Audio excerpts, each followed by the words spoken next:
Good morning students. Last videos में आपने पढ़ा कि किस तरह सुनीता की पहिया कुर्सी को देखकर अन्य बच्चे मुस्करा रहे थे और एक फरीदा नाम की लड़की ने उस पर सवाल भी किया, जिसको सुनकर उसकी माँ ने उसे अपनी ओर खींच लिया और वह सुनीता से दूर हो गई। इस तरह का सवाल नहीं पूछना चाहिए फरीदा। उस लड़की की माँ बोली कि इस तरह का सवाल नहीं पूछना चाहिए, अच्छा नहीं लगता। माँ ने कहा, माँ बोली कि ऐसा अच्छा नहीं लगता, मैं दूसरे बच्चों से अलग नहीं हूँ। सुनीता ने दुखी होकर कहा। उसे फरीदा की माँ का व्यवहार समझ में नहीं आया। फरीदा की माँ का इस तरह का व्यवहार सुनीता को बिल्कुल भी समझ में नहीं आया। वह मनी मन समझने लगी कि मैं भी तो अन्य बच्चों की ही तरह हूँ, मैं और बच्चों से अलग नहीं हूँ। अंत में सुनीता बाजार पहुँच गई। दुकान में घुसने के लिए उसे सीढ़ियों पर चढ़ना था।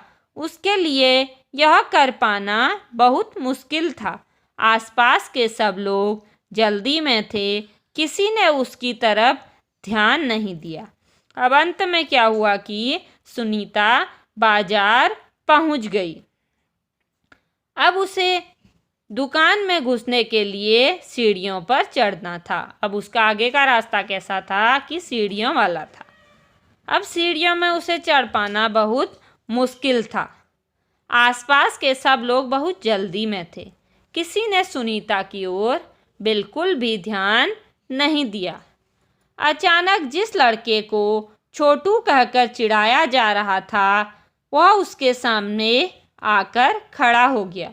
अचानक जिस लड़के को सभी लोग छोटू छोटू कहकर खेल के मैदान पर चिढ़ा रहे थे, वह उसके सामने आकर खड़ा हो गया। मैं अमित हूँ, उसने अपना परिचय दिया। क्या मैं तुम्हारी कुछ मदद करूँ?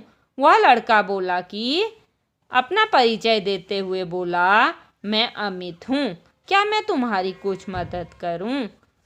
सुनीता बोली, मेरा नाम सुनीता है। सुनीता ने राहत की सांस ली और मुस्कुराकर बोली, पीछे के पैडिल को पैर से जरा दबाओगे? और सुनीता ने भी अपना परिचय दिया। वह बोली, मेरा नाम सुनीता है, क्या तुम मेरी पहिया की कुर्सी के पैडिल पर पैर रखकर जरा इसे दबाओगे? हाँ हाँ जरूर, कहते हुए अमित ने पहिया कुर्सी को टेढ़ा करके उसके अगले पहियों को पहली सीढ़ी पर रखा। फिर उसने पिछले पहिए को भी ऊपर चढ़ाया।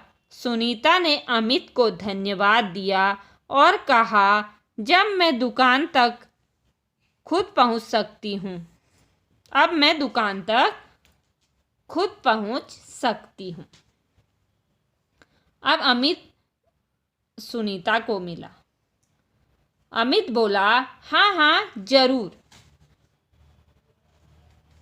अब उसने क्या किया, उसको दुकान तक पहुंचाने में मदद की। फिर सुनीता ने अमित का धन्यवाद किया और बोली कि अब मैं दुकान तक खुद पहुंच सकती हूँ। दुकान में पहुंचकर सुनीता ने 1 किलो चीनी मांगी। दुकानदार उसे देखकर मुस्कुराया। चीनी की थैली पकड़ने के लिए उसने हाथ आगे बढ़ाया ही था कि दुकानदार ने थैली उसकी गोद में रख दी। सुनीता ने गुस्से से कहा, मैं भी दूसरों की तरह खुद अपने आप सामान ले सकती हूँ।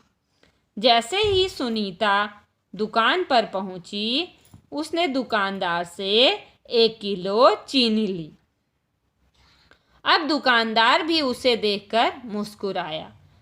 जैसे ही सुनीता ने चीनी लेने के लिए हाथ बढ़ाया तो दुकानदार ने चीनी की थैली सुनीता की गोद में रख दी। अब सुनीता को इस बात पर गुस्सा आया।